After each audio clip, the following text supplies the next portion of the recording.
ये तो अपने आप में मिस्ट्री रहस्य है कि जीवन चक्र कैसा बना रखा होगा ईश्वर ने। हम कल्पना ही कर सकते हैं। गीता में कहा है ये कल्पना और कल्पना से परे दोनों है।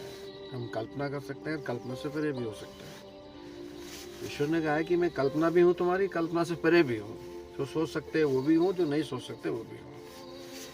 अभी क्या है कि जैसे हम सोचते हैं कि ईश्वर की प्रक्रिया कि अगर किसी, मैं मनुष्य की बात कर रहा हूँ, बाकी तो सब चीज़ें खुद ही इसमें जुड़ जाती हैं। अगर किसी मानव को इस संसार में अवतरित करना होता है, प्रकट करना होता है या पैदा करना होता है, तो परिकल्पना तो ईश्वर की होती है। किसी आत्मा को इस संसार में भेजना है, उसके लिए वो दो ऐसे लोगों का चयन करता है जिनसे वो जन्म लेगा। उसके बाद वो कुछ समय के लिए उन्हें पालते भी हैं, फिर वो बड़ा हो जाता है, फिर वो अपना परिवार बनाता है या नहीं बनाता है, वो दूसरी प्रक्रिया है। मगर वो एक टाइम तक जो भी उसकी उम्र या निर्धारित है वो जीता है, और जीने के बाद फिर कहाँ चला जाता है, वहाँ का भी कोई ना कोई इंतजाम ईश्वर ने किया ही होगा।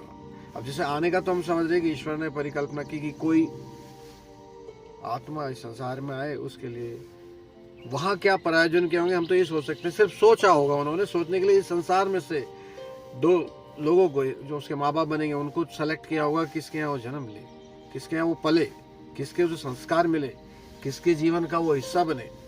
तो ये हम परिकल्पना हम सोच लें कि नहीं ऐसे ही हो जाता होगा, ऐसे तो नहीं होता होगा। अब जितनी बड़ी परिकल्पना ये है कि वो वहाँ से कल्पना करते हैं उस लोक से जो हम जानते नहीं कि वहाँ से किसी को भेजना है, तो वहीं से सेलेक्ट होते होंगे वहाँ से कौन लोग जिनके यहाँ जन्म होगा, फिर वो पलेगा, फिर क्या छोड़ेगा इस संसार में, अच्छे या बुरे कर्मों का क्या छाप छोड़ेगा, उनका क्या हिसाब होगा, इस बारे में फिलहाल अभी नहीं।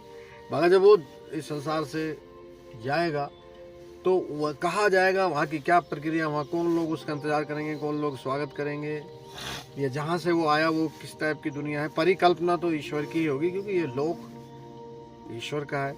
और बहुत बड़ी बात यह है कि जब इस संसार में यहाँ हम सब जन कल्याण की, लोक कल्याण की बातें कहते हैं, सबसे बड़ा मंत्र है लोक कल्याण। ये लोक ईश्वर का, इसके ईश्वर के लोक के लिए कल्याण की बातें करना। तो जब अब इस संसार में हमें लोक कल्याण की बात, गुरु मंत्र सबसे बड़ा मंत्र समझ में आता है, तो वो कल्याणकारी वहाँ भी होंगे ही ना भाई। जो बुद्धि हमें यहाँ समझ में आती है कि सारी दुनिया कल्याण में जुट जाए, तो ईश्वर की बनाई हुई दुनिया प्राकृतिक रूप से चलती रहेगी। इसलिए एक लोक कल्याण की आवाज़ आती, सभी कहते हैं सबका भला हो, सेवा करो, प्रेम करो, तो कल्याण में सब चीज़ आ जाती है, ईश्वर भक्ति भी आ जाती है।